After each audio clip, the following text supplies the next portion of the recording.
Nigeria, we have the largest number of lazy governors in the world. Nigeria, I repeat, we have the highest number of lazy governors in the world. Welcome back to Eke React. I don't come with another trending topic in Nigeria. My people, we all know that one of the biggest problems in Nigeria is lack of creativity among the leaders. We get leaders where we say they know they bring out time to think about how to generate revenue from the state resources by building factories, creating employment to reduce poverty. As the matter be now, Fayose Jr. don't they give unto our Nigerian governors woto for not doing enough to help the economy. That they are all lazy, that nothing is happening in their state, that they are all after federal allocations. So make I allow now listen to what Fayose Jr. talk on this video. But before then, if you are new to this channel, please subscribe to our channel. But also make sure you like this video so that YouTube will recommend it to more people, and drop your opinion on the comment section. Nigeria, we have the largest number of lazy governors in the world. Nigeria, I repeat, we have the highest number of lazy governors in the world. Ebonyi State, they have limestone. Their governor is not doing anything about it. He just come to Abuja every month to collect money and go back. No single factory there, and they have the largest deposit of limestone. Enugu coal, all of us know, we know how much they are selling coal in international markets. Check it on your phone. But the governor rather come to Abuja to collect allocation every month. Sanfara, gold, the governor, they look away. You know, consignment. They are going to Abuja to collect money, and they are using helicopter, private jet to come and carry his gold away. Because if we go to Abuja and collect allocation, Ondo State, the world's second largest deposit of bitumen, even Ondo State no get road. They no get factory. Even the road where Ondo State get, na import am, but the bitumen wey they import, they under their feet. Ekiti State, agrarian state. Ekiti State cannot produce single Ekiti yam or single Ekiti product. They even built airport. They lock the airport after commissioning it because they know they are going to Abuja at the end of the month to collect allocation. They use 3 billion to clear land when they can buy tractor. Aba is the biggest market in West Africa, but they sit at home every Monday. Sit at home. Akwa Ibom has the longest sand beach in the world, one of the longest. No single tourist. They didn't even advertise it for tourism. Now laziness. Our governors are very lazy.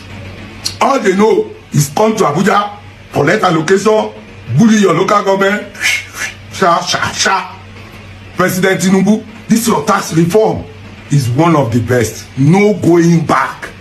No room for lazy governor. Stop spoon feeding them. Let them go and generate revenue. God bless Nigeria. So Nnamdi, now we have you on. The question is, who is the governor of the Southeast 2024? It's a very good question. So let me do it like this.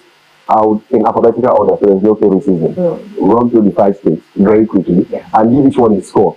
So we can argue about the score I give them and see how that works. Because it's been mixed. It's not been all good, but it definitely has not been all bad. There's a bit of silver lining in every single cloud. The way is clear. We don't have to hope on Dima. We can believe that the way is good. But let me start with Abia, because I will never forget the night of the election. We were here, we're covering it, and I have a friend from Abia on the BC. We're always talking politics. He considers me a conspiracy theorist. So we're always talking politics. And I was like, on the BC, Alex Otti has won your state. And, you know, we're always bantering. Well, he went dead serious. And he said, Nnamdi, I think just got his first governor. That statement, you know, it actually brought me down a bit. Because it now tells you where people of Abia were coming from before Alex Otti. They had been in a rent-seeking economy where rather than create value, people were just putting tap heads to pilfer state resources. They had not seen the development that came with having an industrial and economic powerhouse like Aba in the state. So when Alex Otti came in, there was a lot of hype. You know, he came in with the whole Labour Party movement, Labour Party wave. So a lot of expectations. And he didn't disappoint. From day one, he knew what he wanted. There's the commercial capital and there's the administrative capital. Abia is very important because if you're going to places like Akwa Ibom, you need to go, one of the best ways is through Abia. And one of the most disgraceful highlights of that is the duality of the Ikotekpene road, where the half in Akwa Ibom is very fantastic and the half in Abia, you know, down Umudike all the way to Umuahia is an eyesore and it's terrible. You know, you also have the Aba Port Harcourt way, which had parts of it that looked like an abandoned beach because you had white sand and grass and trees in the middle of the road. So he went to those things immediately. First time ever, quality construction company, the vendor was brought in, work was done. One of the main arteries in Umuahia that feeds Ikotekpene road, also feeds the roads going to places like Ubakala Junction to bring you out to Umuahia South, which is Mission Hill, was expanded. So he knew what he wanted to do. Geometric Power was assisted, came on board, got every approval needed, power pushed into the market. You look at the quality of people like Ide Udagbala, the mayor of Aba North, and you look at the projects like the new area market under the construction of the project manager Henry Okafor, and you see that you even have they're thinking so far that every single plaza has an elevator large enough for you to carry your goods to any floor. I remember that famous. So they're thinking very well. You can now drive down Fox Road, drive into power lines, and you're inside the market. You don't have to park at one place and start trekking because of bad roads. The incessant pyramid heaps all the way from Branch Junction down. Nowhere there again. You have a situation where they've incorporated large waste disposal units with the medians. So there's a clear focus. And what happens? You attract investors. Because of the roads he has done, all down Obo Hill, you go look at Ingwa Road, you look at Obingwa, the textile people, business is opening up. So you have people that are more impressed. So you look at places in GRA, you look at places like Tony Mans, PZ, a lot of private homes and hospitality, hotels coming up in all those places because people believe there is business coming in. Then you have what is going to be, I believe, one of the biggest impactful things, which is the Imba Economic City, which is going to almost create development all the way from Aba to Port Harcourt. You have that, they had their groundbreaking. So you look at the fact that the actions of OT, you know, has brought about a confidence in not just local but even external investors. And it's not that he's just facing, you know, commercial activities. There's also things like agriculture because immediately he sets his deputy governor along with the palm oil production association. And what are they doing? They're looking at dormant plantations, revitalizing them. They want to harness palm oil and increase the amount of impact they have on the value chain. Because palm oil is used for so many things. You would have to be biscuit to eat and the soap you use to bath. And Nigeria is importing when Nigeria has excess palm oil. So Abia is thinking very, very far. We still have one or two issues of unknown gunmen, but Abia is doing something that's very, very smart. Their attack on insecurity is to light up everywhere. So when there are things happening, when there are economic activities, when there are lights everywhere, it's very hard for you to operate in darkness. So they are thinking very well. And I have to say that the hype could have been a problem, but Alex Otti has more or less lived up to the hype. So people are saying, oh, he's slowing down. And I'm saying, no, he has come and he has done the first step. The next step is following. So all credit to him. I'll give him an A+ for what he has done. Coming to Anambra, former, central bank governor, Professor Chukwuma Soludo, again came with a lot of hype. You know, you had the Peter Obi government who said, look, it's education and stuff like that. And the legacy of the Peter Amba era, Anambra schools are still winning competitions till today. Anambra is still topping JAM, WAEC, common entrance. That legacy is still here. We've had topmost administrators in surrounding states send their children to public and mission schools in Anambra because Anambra is an education powerhouse right now. Then you had urban expansion that William Biano came in. You can look at how Oka expanded, developed, and how developments there moving down. You know, before it used to be after Amobi, you had nothing. But now, you look at a bit of Julokofia, you look at places like Umunia, places like Okuzu, they're getting development because Oka is expanding. It's expanded into Enugu, moving to Abagada. So you're seeing that expansion. That was the hallmark of William Biano. Then you ask yourself, what is Soludo's solution? And that's where the problem starts. Because while you have groups like Annims chasing investments, lots of brilliant, intelligent people, while you have people like Mr. Monoku doing a great job revitalizing the Anambra broadcasting service, you also have a lot of question marks. One is the fact that, and I'm not trying to demean the governor or anything, but someone said that if the people that are learning work, bricklayer, not bricklayer, bricklayer, to do some of the finishing, there seems to be a dearth of quality in government projects in the state. We've seen roundabouts and gutters and culverts destroyed because, you know, there were a lot of standard people complaining, government said, oh, destroy this. There seems to be a lack of fine finish. There also seems to be a disconnect with what people need.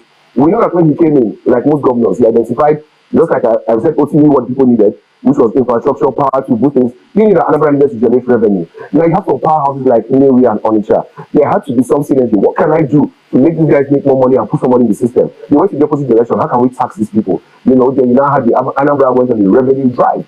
And people started complaining because the method is somebody has to bid for it. If you're bidding 300, 400 million and you have to pay the government that every month and go and get your money back from revenue generation, you're going to employ any means to raise that money and get your profits. And people get ugly. People are also saying, why is Bigly Oil, the company associated oil and gas company, in charge of revenue generation? Now, are they generating enough revenue? Maybe. But what is the effect of this? We see people doing businesses complaining. See, you can't move from maybe New Tire to Opiweka without paying 2-3 people. You find that the Owerri Road, the amount of checkpoints they place there, the amount you see them, you say, oh, army and police checkpoints are causing problems. It's not just them. These guys are there. They have their little kiosks. They put bamboos. They're the ones holding sticks, collecting revenue from lorries, from commercial drivers. So if you're going along that road all the way down, maybe you're going to Orefite, Okija, Ihiala, it's always a nightmare because of those people, and that needs to be addressed. I was in Orumba North yesterday. Fantastic road, all the way from Oka straight down. Not a single pothole. I will give credit where credit is due. All the way to Oko, the road is fantastic. But that's one thing. I'm not saying he's done nothing, but I'm saying that overall, he doesn't even have a clear grip on security. Anambra is still in throes of insecurity, and there seems to be a disconnect between the people that make Anambra a commercial powerhouse and the government's idea. You can't attract foreign investors if you have not placed your own internal businesses as the beautiful bride for suitors to come in. We saw Peter Obi did the main markets. He decentralized it. New Tire here, building material market here. He spread them out. What happened? Real estate is coming to Upo. Real estate is coming to Mubulike. Real estate is coming to Obosi. Like, things were spreading out because there is now business in those places, which is what we expected from a former central bank governor, somebody who's an economic consultant. I think that disconnect is why I'm very, very sorry. I have to score profit D. It's not like things are not happening, but it's a solid D that if care is not taken could drop to an E because there's a lack of investor confidence. And the sad part is that even within the government, there are things they are doing well, like the pharmaceutical park. It's a great idea, great initiative. But if the road leading there is insecure, who cares? If when you go to pick up medicines to move to Asaba or Enugu, you're going to be taxed blindly out of your eyes. The benefit gained in having local production, which is low cost, is lost by the time you have paid to revenue generators all the way, because that cost must be passed on to the consumer. So these are the things that need to be considered. I think, unlike Alex Oti, there's a lack of strategic direction. I think Anambra has a lot of actions, and as my dad would say, a lot of motion but no movement. Which was how he described my attempts at cleaning the house. And that's a horrendous thing to imagine. So there's a lot of motion, but there's no movement, and that's how I feel when I think of Anambra. And I think that there needs to be a more strategic approach. There are good things happening in gates. Even in the private sector, we still Onitsha, still Onitsha. The social scene in Oka is fantastic. I mean, on Club Road alone, you can entertain the whole Southeast. But how are you bringing them together? What is the public policy and what is the infrastructure drive? Because whether I like it or not, even if you get into Onitsha, by the time you get beyond Oka Road and you start going inside main market, the road to main market should not be bad, and they've been constructing it for so long. You need to sort that out. If you get to Fegge, get all things, you need to put good roads. You get to Transinkisi, you get to, by the time you pass Beverly Hills, it's no longer a road again. It's now, so there needs to be actual strategic planning, infrastructure, and public policy. These are the things that will link up. All right. So you scored Dr. Alex Oti an A. A plus. A plus. And you're giving Professor Chukwumacha Soludo a D. A D plus or a D minus. Let me just give it as a flat D because, like I said, individually, there are good things happening. So what about Enugu State? Well, which Ebonyi next actually? All right, Ebonyi State. Ebonyi next actually. And for Ebonyi, Francis Biforo came in and there was a statement that the former governor, Dave Umahi, said he had to fight principalities to bring in Francis Biforo. I didn't understand why, but I understand why now. When Francis Biforo came in, he said, my predecessor has done infrastructure, now I want to face human capital development. And he took me back to a statement made on this same set by Barrister Fokansi, where he said, if they don't focus on human capital development in Ebonyi State, all they'll do is they will build more roads for people to hawk sausage. It's a reputation that has followed Ebonyi because of lack of industry, and Francis Biforo admitted that. And so what has been his approach? His approach has been many-sided. I'll look at this. One is direct involvement in people. Recently, we had about 300 million naira, about 95 graduates. They were trained in agricultural vocational trade, poultry, small-scale farming. And they're giving 3 million naira after the training. Now, it doesn't seem like a lot, but if somebody was going to poultry, we know that 3 million naira will sort your wire cages, your day-old chicks, your bulbs, to keep heat. All of that, So it's that's somebody who understands. Look, I have an agrarian and cultural economy. Why don't we push money in and help people to scale up? Also, there's the deliberate attempt to expand Abakaliki to encourage people, and to think of not tourism but tourism support. You know, on this, you can get to Obudu and Calabar, tourist hub on one side, you know, of Ebonyi. And the spillover is your town. You also have Tinubu who is also trying to push that. Tinubu too will expand in. So you have places like Nkalagu that are nearer to Ike that will benefit. Abakaliki is expanding. It's gone from just being the whole town being around the old Ogoja road, where it's one roundabout and 5 banks, I feel. It's expanding now. You know, the President Mahi did the new Ogoja road. So the town is expanding now. People are moving towards Jesco Junction. The town is pushing out. So in terms of urban development, it's doing quite well. Then for health, because the one of the first things was, you know, renovate hospitals, when he bought cars for doctors, people say why. Then he bought ambulances. What he's doing is trying to see if in Ebonyi they can not bribe, but entice people to look at why should I take this from Japan when it's a bit comfortable here. There's no need to live where I'm comfortable, so that you get better quality health care in government hospitals for the people. That's another angle to, you know, human capital development. Of course, he faced the problem when he first came in, which was that the airport had a problem with the runway. Was going to cost billions at the beginning. And people were like, they just have to spend money. But if you think about it, had he not gone and remade that runway, you would have another very expensive monument dilapidating and rotting away in Ebonyi State. And the East is littered with them. We don't want another one. But he's done that. He's not even saying they should get equipment so that people can have the equipment, instrument landing systems instead of just visual landing systems. So you can land at night. They want international certification. You know, I think the next step is you should go for cargo. If you can be a cargo hub, it will make a lot of sense for him, because from there to Adamawa, Cross River, it will be a great move. So I think that's some good thinking. Now, why he said he has 5 principalities, I understand why. First, people take no prisoners. There was the issue of the community, the FPM community, that they had a land dispute. He came, he said, look, embrace peace. You're not able to listen to me. This disputed land is now a buffer zone. I don't see any of you inside it. Stay in your communities, embrace peace. This is a buffer zone, you know, and he did that very, very quickly. And, you know, there was what happened when he surprised the Ministry of Health workers and showed up and said, I'm stealing material. 6 of those people are on trial. They've been indicted, they're on trial, their trial is ongoing, and they are going to be convicted if found guilty. You know, the government is not playing. And it went more than that. You had Uche Naigwe, who was the commissioner for chieftaincy and local government affairs. I don't know if it's related to that issue, but he suspended the guy. Same thing, commissioner for health, Mr. Ekum, suspended. Same thing, commissioner for housing, I think his name is Ori, suspended. Like, he doesn't play. He suspends the commissioners and they are gone. And when he suspended them, to let people know that they might not become that, they have withdrawn their official cars. So this is not a governor who is afraid to make changes. So he takes no prisoners, and I admire that, because I think some people were hoping, okay, David Mahi came, it was a disruptor when he goes over the status quo, and Wipo is not allowing that. And I think I like his decisiveness. Do you think he's maintaining the structure of David Mahi? I think he's doing an entirely new structure and focus on a new strategy, which is there's a bit of infrastructure. We'll keep doing infrastructure, but let's focus on people. Because look, rich government, poor people failed society. How fast you can funnel money from the government into the private sector is what will make your society prosperous. Because government they're not driven by meritocracy or profit. So there's no need to innovate or add value.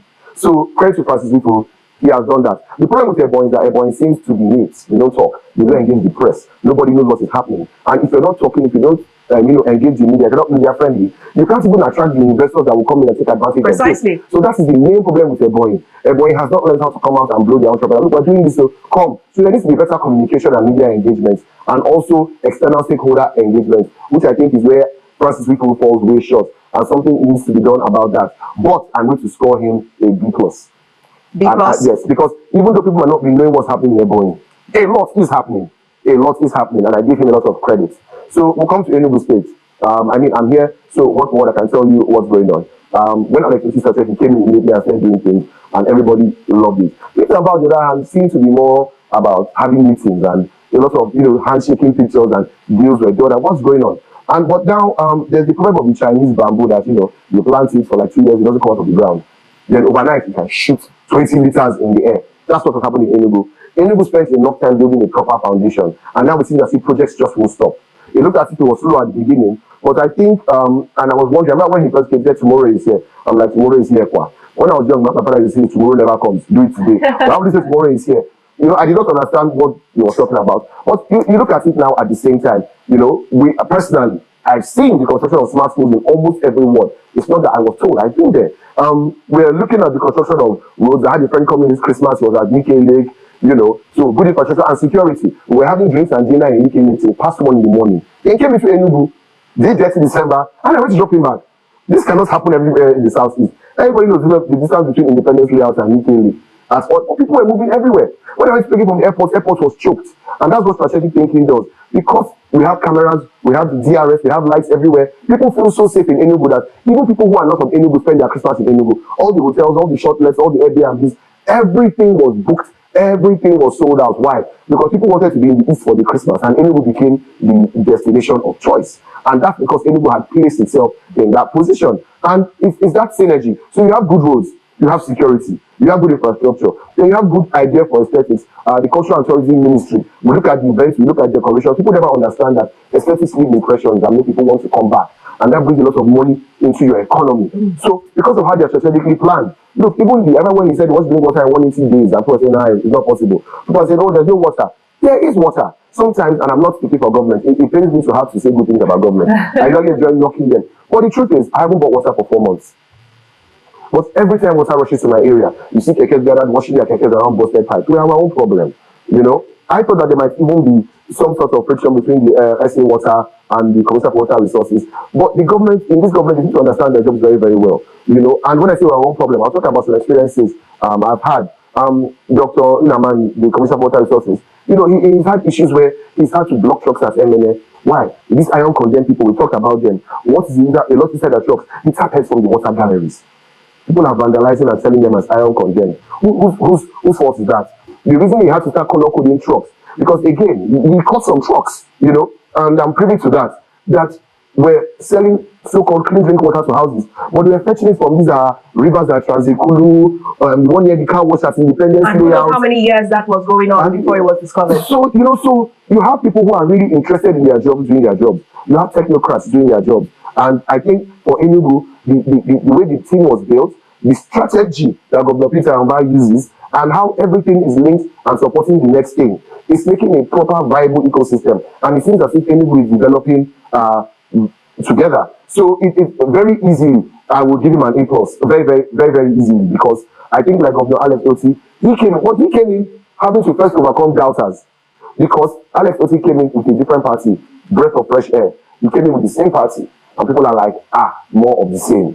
But to be fair to the Peter Amba administration, they have done well. Let's call it a spade. They've done well. So finally, Imo. Whatever God or Hope Uzodinma does, we never see them. What we see is insecurity and APC. That's what is pushed out.